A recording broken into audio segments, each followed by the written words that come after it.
Chercher les informations à la source est notre passion. Vous informer aussi, c'est notre devoir. Mesdames et messieurs, je vous dis bonjour, bonsoir. Tout dépend de l'ère à laquelle vous êtes partout dans le monde. Merci pour l'occasion, merci pour la confiance et la fidélité que vous accordez à votre chaîne. Je suis Lokamba Télévision et je ne cesse pas de vous dire un grand merci. Aujourd'hui, je ne suis pas seule à mon plateau. Je suis accompagnée avec le numéro 1 de l'église Mission Évangélique Maranatha. Avec lui, nous allons parler sur les thèmes intitulés « Souviens-toi de moi ». Il va nous expliquer. Je crois que non. Boyebi Moutouni Tozane na plateau. Il s'appelle le pasteur Josué Lokamba. Donc, il y a vraiment un plateau nangai ya chaîne Abisso Josué Lokamba. Avec lui, Toko Solola vraiment, au Ezali Temwana. Sans plus tarder, j'ai dit bonjour papa. Bonjour journaliste. Bonne santé papa. Oui, santé spirituelle, puis santé physique très bien. Merci beaucoup. Vraiment merci papa. On ne pourrait pas commencer notre émission surtout donc il faut prière et les calibosso. Merci beaucoup, prière. Seigneur Jésus, tu es le seul espoir de notre vie.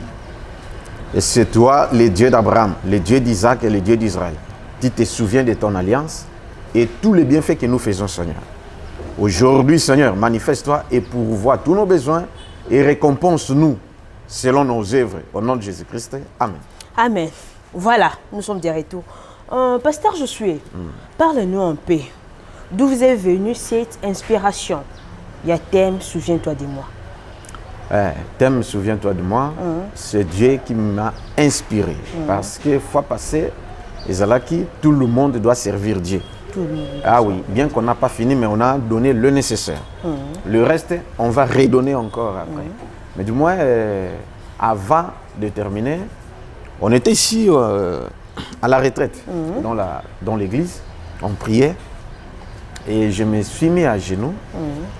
Et j'ai senti une voix qui me parlait. Je me souviens de toutes vos actions. Et après, nabandi ko bonde la sikoyo. Nde nzamba ye koloba na ngai abi moi oyo nazoka nisela bino. Ah, ngai salinga esengo. Voilà. Atangeli ngai bato oyo ye asala na bango, a se souvenir na bango na Bible. Pe bato mususu nzamba se souvenir bango na mosuni boya atangeli ngai na bakombo. Omoni mutu boy. Soki akoma boy. Ezali ngai moto na sala bongo pona koma parce que je lui ai payé selon ses œuvres. Ses œuvres. Riche ou pauvre, grand ou petit, païen ou chrétien. Donc en général, même un païen, Dieu peut le bénir à cause de ses œuvres. De ses œuvres. Et voilà. Alors, ce qui m'a écœuré est que Namoni, en priant, c'est comme si dans une vision, mes yeux étaient fermés et je vois d'autres personnes misérables. Et na boni ko bonde la pona bango. Nzamba zol bangai non. Yete. Te bango te. OK. Non mais pourquoi? Wabi parce que bango misala na bango nde na ofuta bango. Ah non, isala ngai pas si mingi. Ya koyoka. Misala na bango na ofuta bango. Na ofuta bango misala na bango. Isala misala bango ya mabe. Ya mabe, OK. Voilà, nde azo futa bango, c'est pourquoi baza bongo. Alors bata bongo baza très dangereux. Pour nazala ka motema mawa mingi.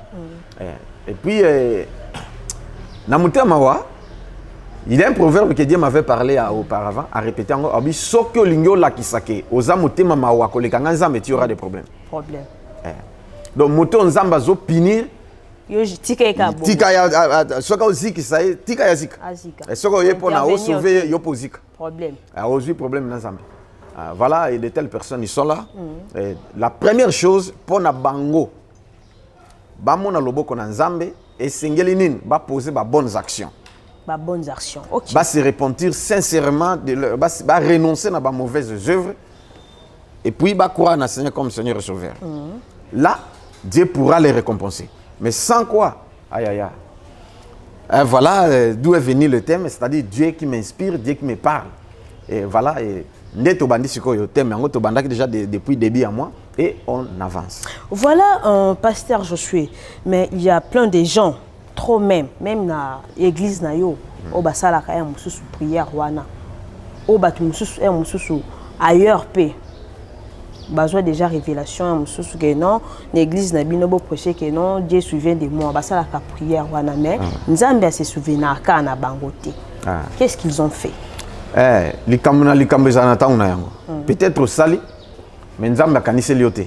Mais Nzamba zose la moment oyo, net favorable moment oyo, afin qu'à se souvenir na yo. Vous comprenez ce que? Donc, ezali moment spécial oyo sengeli Nzambe afuta biso na misala na biso nyonso ya malam auto salaka. Pour ça toujours na misala mabe na misala malam. Mais sikoyo nous les chrétiens, nous les enfants de Dieu, le bien doit dominer le mal. Le bien doit dominer le mal. Ah oui. Donc au sala bolamu mingi parce que bolamu tozo sala ils en a retour. Oui, ils ont la kabiso. Voilà, tous ces pays ba français baloba, tous ces pays ici bas. Donc attention, ndengo yena mokili, oye hasardé. Nzamba tinyo pour une mission. Mission à liboso zalo servir. Mission mi balé ezali pona osa la pe mokili. Voilà, c'est ça. Donc mututa musa éviter. Mission to ya kabeza la première mission c'est osa la Nzambe. Et puis deuxième mission ezali osa la pe musala, osa journaliste, osa la musala ya mokili. Et ainsi de suite pona osa quelque chose au gagner ou avancer. Mais ce qu'on néglige les deux ezamabe. Tous les deux travaux sont très importants. Alors si tu négliges l'un, aux ana décadence na vie. Parce qu'on néglige Nzambe. Nzambe t'a pesa ka alors comment on a siko makambo mabe ko yelo plus tard. On néglige peu musala ya nini okufa pauvre. Mais attends ozo prier, ti mourra comme Lazare. On l'a appelé pauvre Lazare. C'est pas pour rien Jésus est moko son ami a bien pauvre Lazare. Pourquoi? Il avait crié au Seigneur Jésus, son ami propre ainsi de suite. Mais à propos il y a Afutama. Afutama qui était? Mais parce que Afutama côté royaume des cieux, mais matériellement financièrement, ils étaient pauvres parce qu'ils ne savaient pas donner aussi.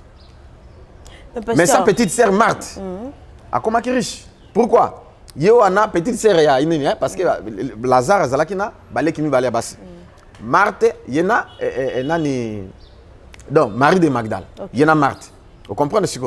Il y a un Marie de Magdala, petite sœur. Il y a Lazare akangama kina Jésus et yena mutaki na azali ndumba. Mais la kindumba na ye a posé ma bonne œuvre et pas na Jésus. Aye penza na malasi tout a pandi tout, il y a cher à pessier. Partout dans le monde, quand on va prêcher, on parlera de cette femme. Oyoki, pe azu délivrance na ye, 7 démons zalaki nango, ya mabe etikiye. Pe a commis servante ensemble. Sotangi na mokanda Luc chapitre 8 verset 1 à 3, okutake parmi ba partenaires forts, il y a Jésus-Christ, Marthe zalaki na kati. Elle avait été bénie. Pourquoi? Ah voilà, c'est ça. Yangol nazolo bake. Teme oyo, souviens-toi de moi. Nzamba okanisela yo. Mais ce qu'on a okanisela na nin. Yo salen nzambeni. C'est ça le problème. Pas kanisela. Mais nzamba te belé pe mususu ba sambela, bazaya mususu nzamba pamboli bango te basala apeka na moi mukiana ba sala ba bonne foi.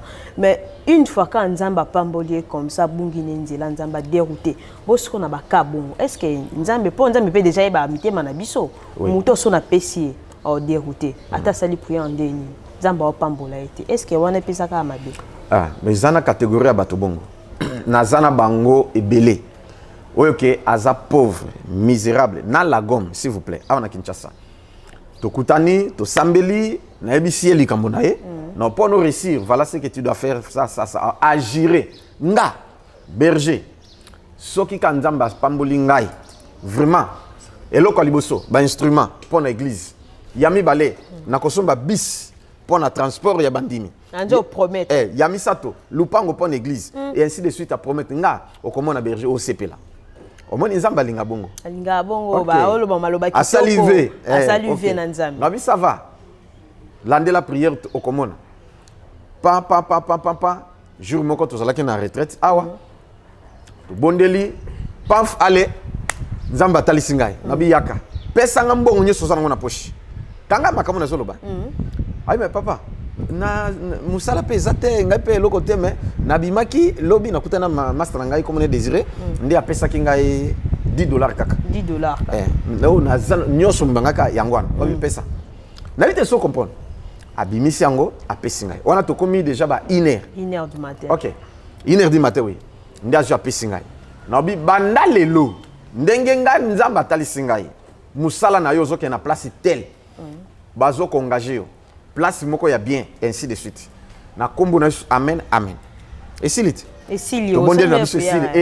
le matin à sukoli pona que place yango azana transporter. Ngai na jui transport na PC. Na accompagner titi na arrêt.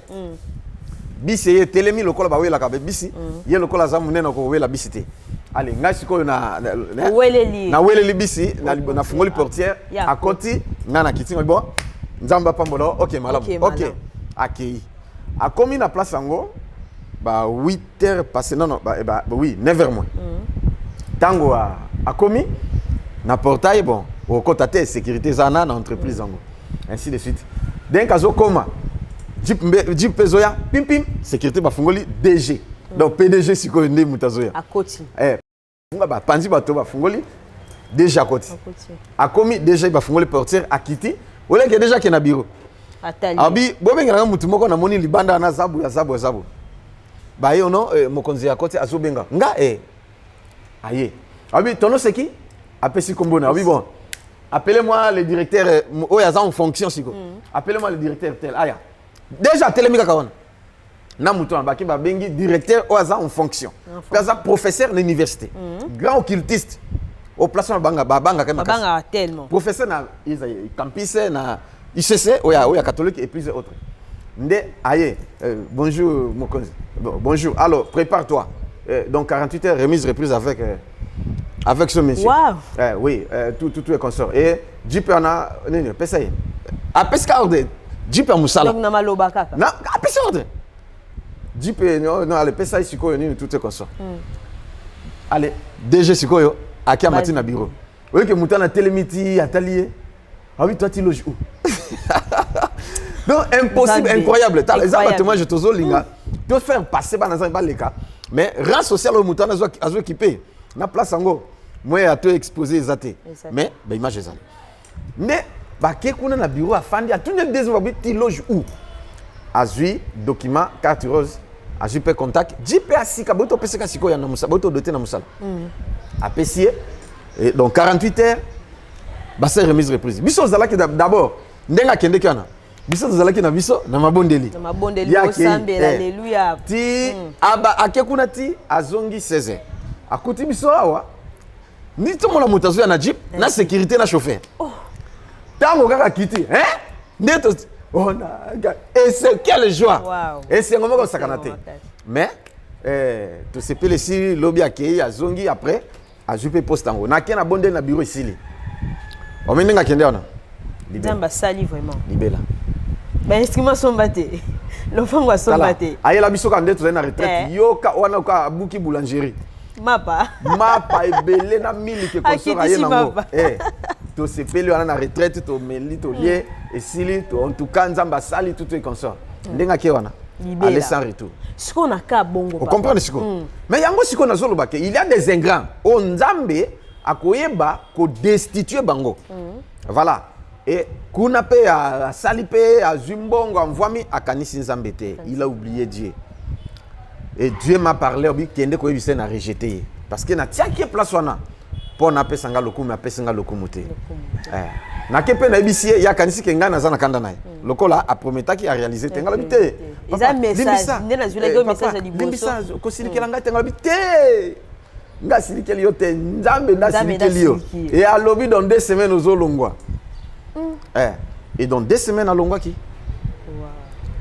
azongi par terre ndiaye kolelela nga lisusu non voilà est-ce que nzambe pe est-ce que yatanza baza riche en bonté bolamu nyonso tosalaka efutamaka ndengo posaki question il y a d'autres personnes aya lele pa na nzambe nzambe apesi et puis ye abalukeli nzambe c'est pas bon il y a d'autres personnes oyo bazali vraiment sincères oyo baza juste liboso na nzambe comme le roi Ézéchias dans la Bible dans 2 Rois chapitre 20 verset 1 à 6 okuta histoire wana l'histoire wana ezo parler Ézéchias à l'âge de 25 ans a commis roi et dès qu'il a commis roi aluki a même investir yé mon côté aluki parti politique n'a été aluki intérêt à mutute mais aluki d'abord intérêt à Nzambe temple kangamaki a reconstruire yango a fungoli yango a yebisi bona na 2 Chroniques chapitre 29 voilà okuta pe histoire yango a bongisi na 29 chapitre 11 chapitre 29 verset 11 et lobi que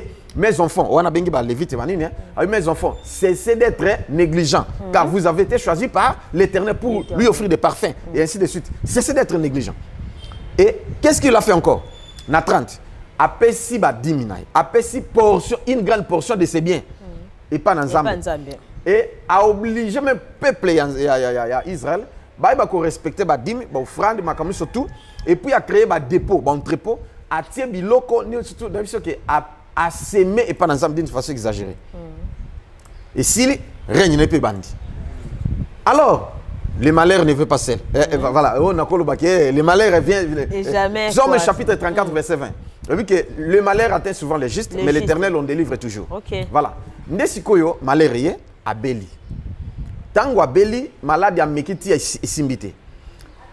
Nzamba lobi na prophète Isaïe. Voilà na 2 Rois chapitre 20 verset 1 à 6. Abi kende koye bisaye akobika te na malade wana. Atika déjà testament a okufa. Prophète Ézéchiel, comme le vrai prophète de Dieu a commis, a ibisi boye. Roi Ézéchias, Nzamba lobi boye, malade obeli, okobika isosote. Donc, tika déjà testament na yo, ainsi de sport, ozokufa. Yé pa yokiti. Prophète Ézéchiel. Alors yé a salinine. Aye a sali prière.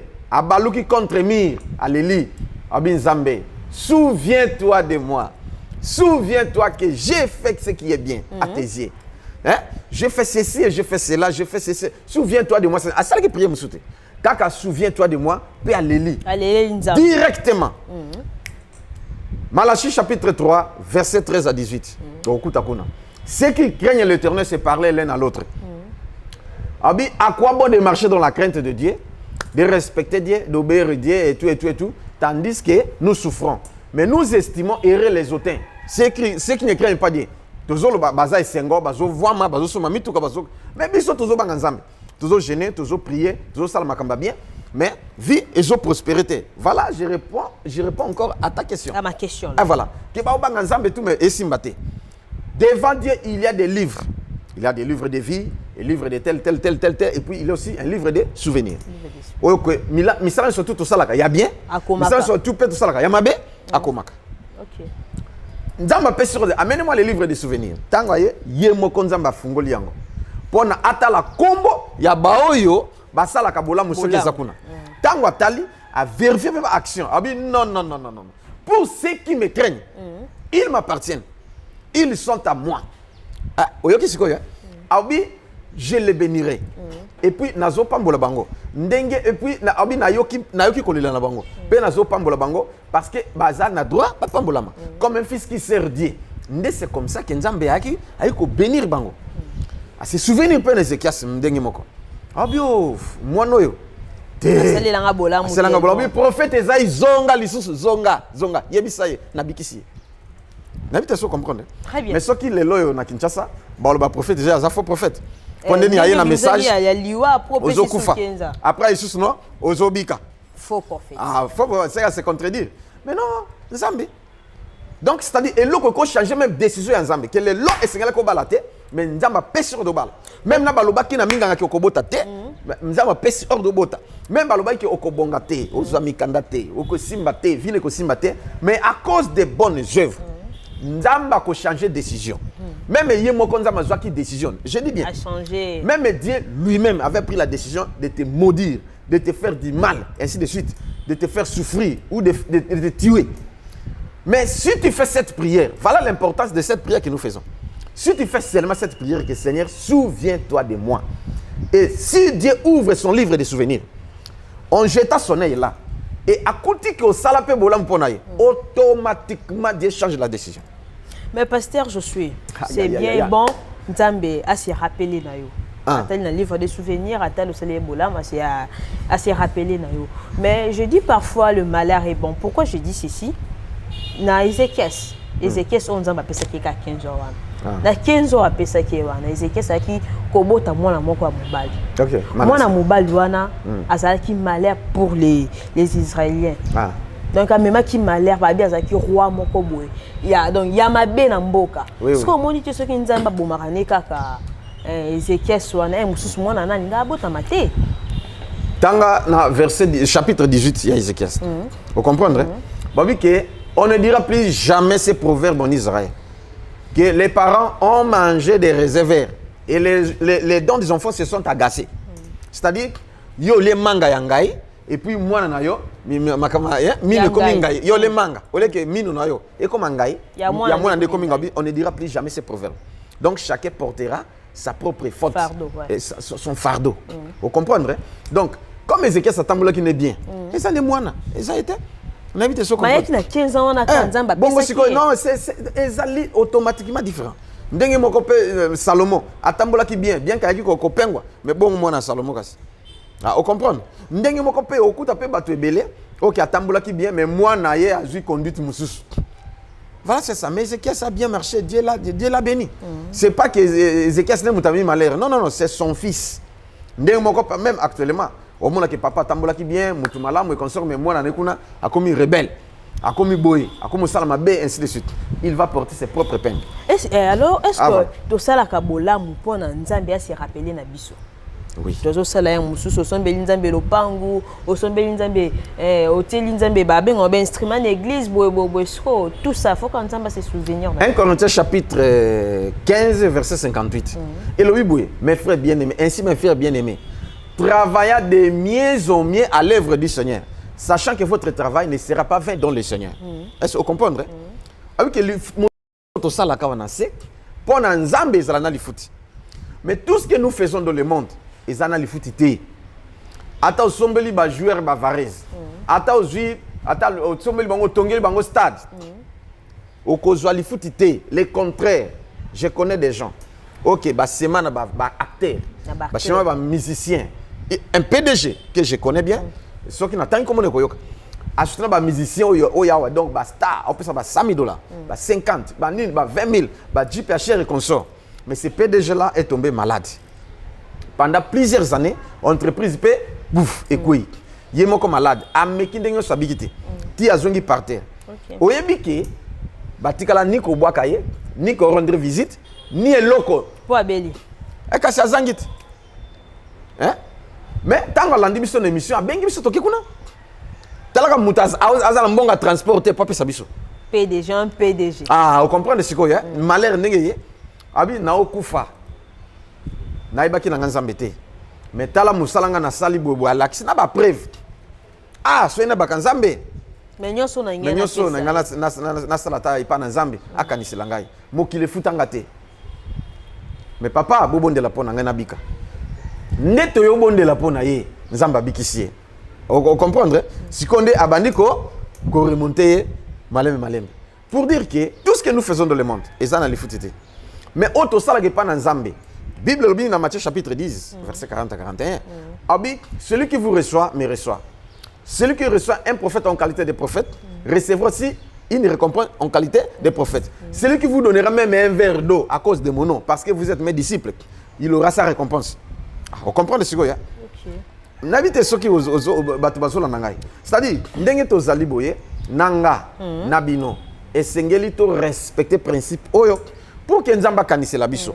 Mais nzamba kanisa kabiso même afuta biso même na descendance na biso bako récolter ba descendance sango c'est-à-dire ba kubanga penzambe. OK. Bako buka même des milliers de générations bako zala erré.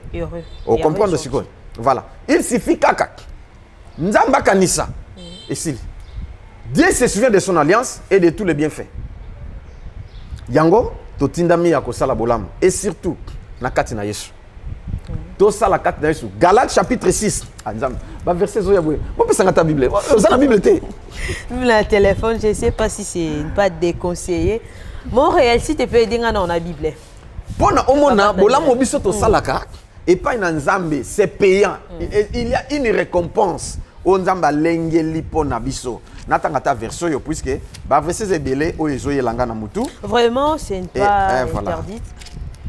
Galates chapitre 6, Nabanika na verset 6 à 10. Okay. Yoka. Que celui à qui l'on enseigne la parole fasse part de tous ses biens à celui qui l'enseigne. Ne vous y trompez pas, on ne se moque pas de Dieu. Ce qu'un homme aura sémé, il le moissonnera. Celui qui sème pour sa chair, moissonnera aussi de la chair la corruption. Mais celui qui sème pour l'esprit, moissonnera aussi de l'esprit la vie éternelle. Ne nous lassons pas de faire le bien, car nous moissonnerons au temps convenable, si nous ne nous relâchons pas. Ainsi donc, pendant que nous en avons l'occasion, pratiquons le bien envers tous. Et surtout envers les frères dans la foi. Vous voyez ce que c'est? Ok. Ah oui, que tout est caté que ça la bolam. Il y a d'autres personnes à sali bolam, à Monique, Nzambo futete, à Bayenaï, à Tiki. Après ça va dire régulièrement. Mais Monique vient changer, à Lembi à Tiki naï, à Zongi Moutou ordinaire. Tu ne seras pas récompensé. Ah babinini, ne nous relâchons pas de faire le bien, car nous moissonnerons autant convenable. Pour ceux qui ont Tiki, au Kati et Sili. Et ça le cola Moutou Kati lango tumbi, au lonite. Ou au loni, mais au landélito que l'ongola matite et consort. Voilà. Au récolté té. Voilà. Pour dire que et sengeli toye bako seme na katina Yesu. Katina ba frères et sœurs, katina Christ Jésus. Et Dieu va nous récompenser. OK. Soit foutu le loté. Atalobi ou lobokuna. Et okomona. Pasteur, je suis dans la parenthèse moko mais na ko s'échapper na thème na ngate thème na biso to le bela le loté. Je ne sais pas, vous avez entendu parler du porte-à-poti? Porte-à-poti? Oui. Non. Ok, je vous explique. C'est la première fois. Na Dubaï, tout le monde a ma fille. Bon, s'est transformé dans bambois. Bakangi très bien enchaîné, hein. Mboa vraiment. Et les autres filles, bon, il y a du sale, du caca. Tout ça juste pour l'argent. Ba fiona, ba kindape église, ba fiona, ba peut s'appeler 1/10 na bango. Nzambe pas aussi rappeler na bango. Bon. Il y a des choses. J'explique. Je ne pense pas qu'il y ait une église. Quand il y a une église, c'est qu'il y a une église, il y a Mabé. L'église à Mabé. Et voilà, l'église à Mabé, dans le sens que, ok, l'église, il y a des occultistes, l'église, il y a des féticheurs. Voilà. Mais la vraie église de Dieu, même. Ceux qui basent sur bana, il y a même. Tout bana église ya bino oyo bosambela kana kati na vérité ba kende église o liberté au monde voilà bazali wana bakota ka ba église ba kende ke ba église ba kende ke za ba église ya mabe o comprendre voilà yango monique bazo sala ba biloko wana mwana ya oya te ya mi bien oyo azan église a bien ako kende ko sala buzo ba wana te ça c'est un. Deuxième chose, ce sont des païens pardon au ba que sala bongo à cause ya bongo. Mais un enfant de Dieu, une fille de Dieu, je vous dis franchement. Vous comprenez? Mais bon, vous avez un pied de nos pieds dehors. Voilà. Deuxième chose, Mouto Bengami Azam Pagan. Moi, c'est Ndumba. Une femme prostituée. Et ainsi de suite. À Kokipe Kobika, nous avons épargné. Nous avons la Bible. Rahab, une femme prostituée. Répété na Jéricho. Mais ayambi ba espion. A bombi bango, roi à apprendre. A tindi ba soda ba luka, ba kanga ba espion. A mati bango na plafond bombi. Ba ye ba hotel, ba zalaki awate. Il est vrai ba zalaki mais ici ba ki. Nzoka bombi bango. Bango tango ba zongi abimisi bango na fenêtre po ba kim. Ba yebi loko moko. Bolamu yo sali biso. Biso tozo ya koboma mboko yo. Ezo kufa nyonso. Lokolo sali biso bolamu. Zwa singa ya rouge kanga yango na fenêtre na tango tokoya mutu nyoso akozala azala mopagana azala kisa azala nan tout akozala épargner yo po kozala épargner abengi pe ba famille na ye baye be et salami kandenge o bango balobaki mais moi si wana azalaki moi si ya ndumba bonne œuvre ne sayin épargner na danger olinga koya ça c'est un.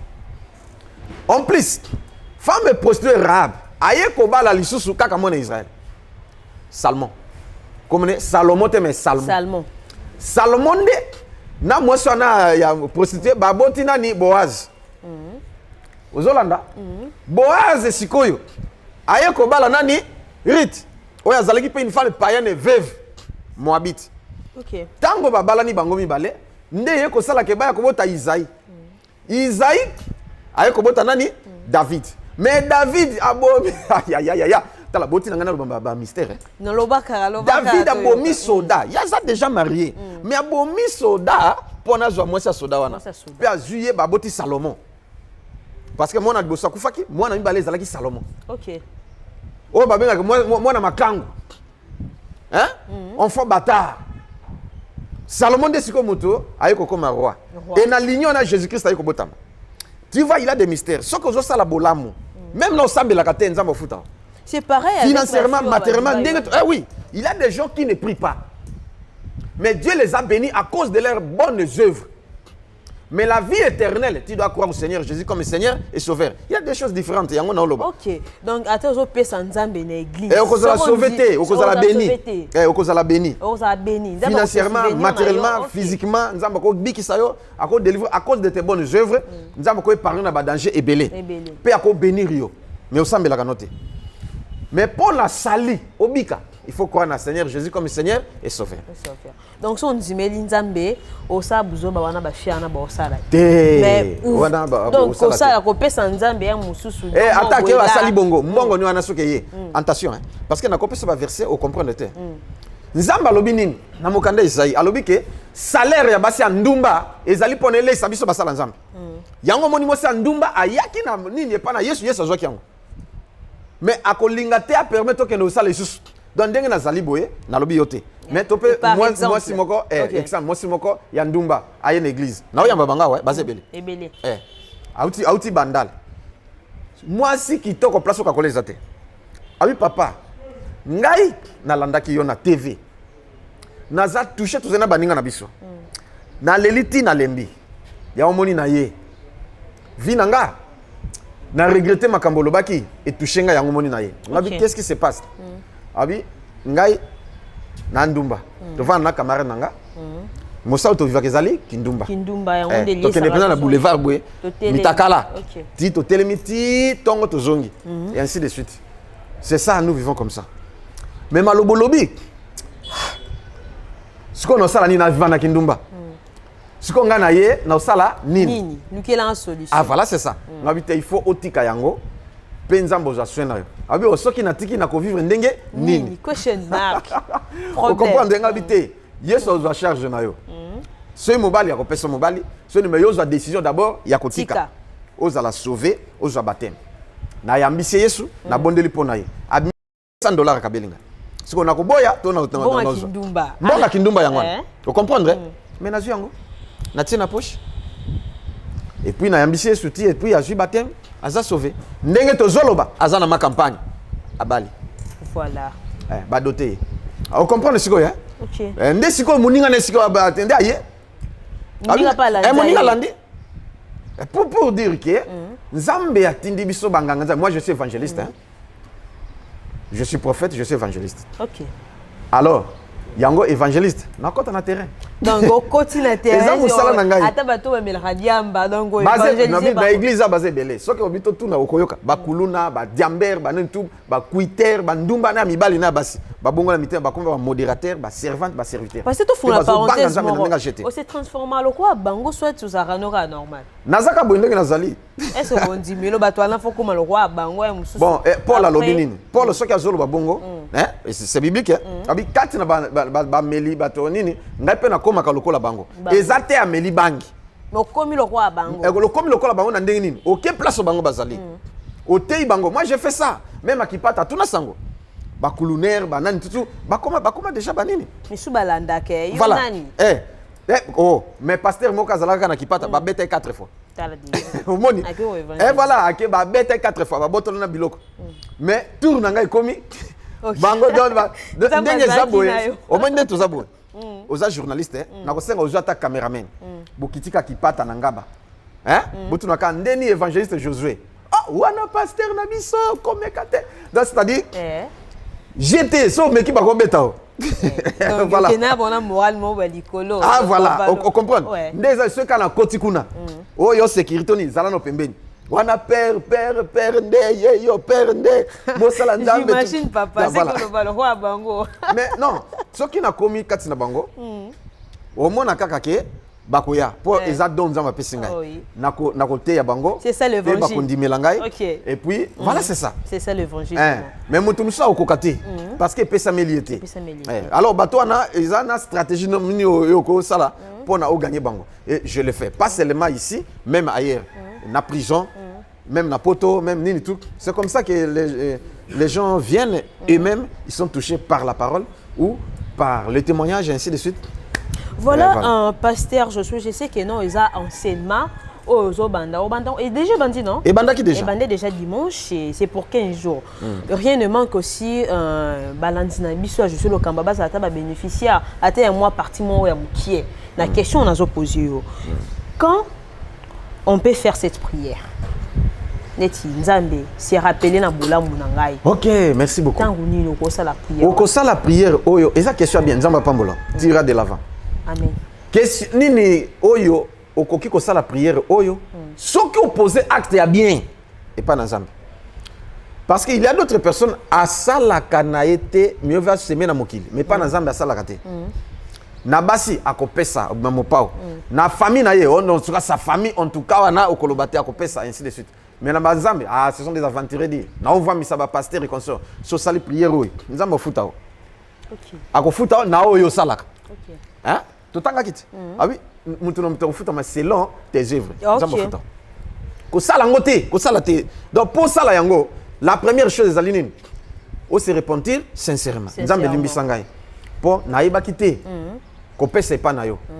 Que zalaka na avantage. Mais lelo na lina sala geste yango. Opposer acte. Selon Bojinayo. Ndio monishiko koloba, souviens-toi de moi. Il peut te guérir. OK. Ndenga bisa que c'est financièrement, ezaka finance pété. Matériel toni donc eloko kakande o sala eloko pour Nzambe. Et pas na basala Nzambe tona mosala Nzambe. Voilà. Tona ba pauvre, tona ba veuve, tona ba orphelin. Voilà. Et loko wana ezalaka na récompense. Voilà. Mais et pas na moto a salaka. Akata. Ngana osebiso bandela. Bandela. Et pas na pe moto yo a salaka. Mais au monde le côté sala lisusu. Ndenge parce que to continue na ben yango ya prière yango. Sala lisusu. Il y a des malades, ba malade déjà besi babiki quand to bandaki. Et puis na yambi sur des témoignages quand to bandaki awo. Déjà voilà. Tu reçois témoignage joana nyoso. Nzamba bandi déjà ko futa bana na. Nzamba futa yo mama ndenge zola na ngai. Nazali prêt pour na yo. Na bi nzamba futa yo. Amen. Atali déjà bolamu na yo. Au futa. Mais pasteur, je suis de comme coup d'ana sous émission na biso. Question émission na ko poser prochainement. Exemple ba te belé ba ça les Nzambe bolam. Mais ba ebi comment prier. J'allais poser la question comment prier. Mais je crois que non, ils ont mis ce temps. OK, comment prier? Que Dieu te bénisse. C'est une inspiration hein. Nzamba à l'accent comment prier. Quand on a José Lokamba TV hein? Sokoti na ba émission akala. Yakala. On sait comment prier aux zongo. Nzamba s'est rappelé en bolamu na yo. Ah. Toko laksa siko yo ya Nzamba s'est rappelé na bolamu na yo. Toko laksa. Bolanda nini a lobby intercession lobby. Prière tout ça qui va souviens-toi de moi. Bato balanda kiango. So landa kite landa ngolisus. Voilà, pasteur, je suis dans une question dans la sous capot clôturer une émission. Il y a lelo est-ce que kosombe la Nzambe lo pangu l'église. Ils a bola mobu Nzamba ko bossa na oté donc. Il y a bola munene vraiment pas Nzambe. Na lobi boy. David a salaki yango, Salomon a salaki yango. Hein? Dès Chroniques chapitre 1er. Verset 1 tina 12. Qu'est-ce qui s'était passé? Salomon tanga commis roi. Et l'oko liboso. David est sasombaki. Mais il y a ko construire. Aye ko pesa nzambe mabonza. Azu 1000 taureaux. Taureau moko a na Kinshasa za na $500. Ce que soit 1000 et ça li combien? Au sali ka 500 fois 1000, c'est que 500 000. 500 000. Azu mbala moko pesi 1000 taureaux. Nous avons noté banda mokile banda tilelo. Muta pesa na nongai offrande à boité. Même boutou nous avons bien lobi 5 ans nyonso lingi na pesa. Eh mutu to zo mudabona mema. Donc abimi. Aya kutu yana bien. Simba moi église donc. Luc chapitre 7. Luc chapitre 7 verset 1 okitatina c'est okokuta pe lisusu. Un centenier mokonza ba soda asomba lupango pona nzambe pe atongi yango. Et un jour, il s'est retrouvé dans un problème. Son serviteur était malade. Atindi babenga Jésus bonde la pona. Jésus bano ke côté mususu akete yakana ton plan. Mais si content ba bisie bon Jésus alinga ikina no akende mais ba supplier ye lisusu babite. Il aime notre nation. Et c'est lui qui a bâti notre synagogue. Oyo zote yanaka synagogue yende mutatonga yango. Il mérite. Il mérite. Yes, a hésité ta bien. Bolamu donc a poussé. Bolamu et futaka. Bolamu et futaka. Talape est tombé bien. Tozo sombe tolingi to sombe la nzambe lupango ndeko. Ozaka kamena tamsoza na belé. Tinda numéro na biso compte bancaire ngwana. Soki te numéro et compte ya PayPal hein. Peut-être semaine prochaine. Semaine prochaine to fungo déjà ils ont la semaine prochaine. Et puis ou ba numéro na biso nyoso misato yangwana. Otindi Bakola Nzambe basombela Nzambe sika. To sombela Nzambe lupango. Et Nzamba ko futa. Voilà, et là qu'on a collé au bangwana. C'est pour Pesaki. Problème, c'est Pesa les sous. Parce que là, on a quitté. Et quand on a 10 000 $, mais on a besoin de 150 000 $ ou 200 000 $. Pour tout ça, le pango, attends, ma pango, misa, tout ça. Amen. Je crois que non, et son bama. Pasteur, je suis de comme na souka émission na biso dernièrement na yo et émission oh vraiment ezani. Dernièrement na nga ya souka ezali Nzambe afuta kabana na ye. Azalaka ingraté. Nzambe afuta bino. Batu nyonso bako landa prière oyo. Nzambe akofuta bango. Landa biso na José Lokamba TV et landa ba programme nyonso tosa okomona loboko na Nzambe. Voilà eloko na koloba yango. Amen. Chers téléspectateurs, to komi vraiment na souka émission na biso. Bozaki ebele ya kolanda biso partout dans le monde. Bozaki ebele, je crois que non bokozo occasion pe ya kolanda émission en détail. Ceux qui besoin un commentaire, beau commenter, beau partager, beau liker et ça la biso tellement kitoko besoin até ko s'abonner na chaîne biso je suis Lokamba télévision et ko ça la biso tellement bien et na ki ne sengo mingi ya ko yamba papa na biso na plateau to lobi masolo o est tellement important ba na Nzambe.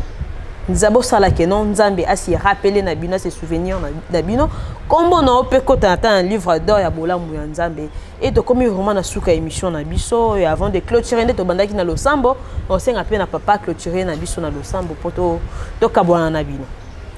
Merci beaucoup. Ndeko ta obo andozela yangoyo o bato bazobika bazo témoigner. Soki ozalaki na mai na yo simba yango osaneto simba maboko na ngai. Supposa na huile d'olive na yo simba yango osaneto simba maboko na ngai. Soki pe olingi no mai te, olingi pe huile d'olive te, et ça problème te, c'est pas obligatoire. Mais c'est biblique. Saneto simba kama maboko na ngai, o simba place ozobela. Supposa ozobela te, loboko moko saneto simba maboko na ngai, mususu simbi pla et ostie na motema na yo. Na bondeli. Amen. Zambe malamu.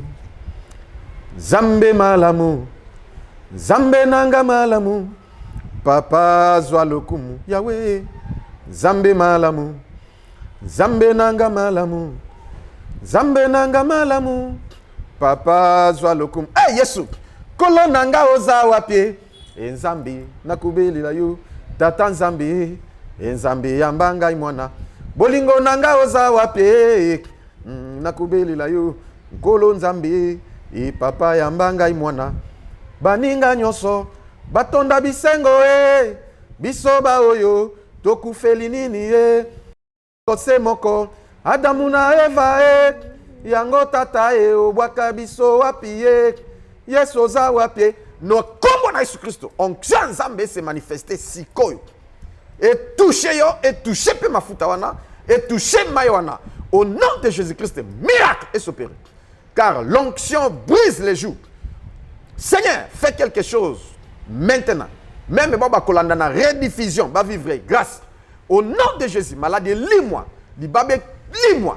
Botutué, lis-moi. Au nom de Jésus-Christ. Miracle est opéré. Nzamba kanise labino. Acte yon so boko posé, moi oyo. Boko vivre ango. À coup sûr, n'a déclaré. Au nom de Jésus-Christ, tolobi, Amen. Amen. Qui est de vous bénisse. Amen. Okomela, mayoana okomela, to mafuta pe mela yango, sozana diabète, tension et tout. Nini déclarer yango après on meli ou opakoli pe dans autres. Au monde amiral. Guérison totale. Merci papa vraiment et vraiment ceux qui Nzambe azongité tout le monde à la prochaine épisode. Bye.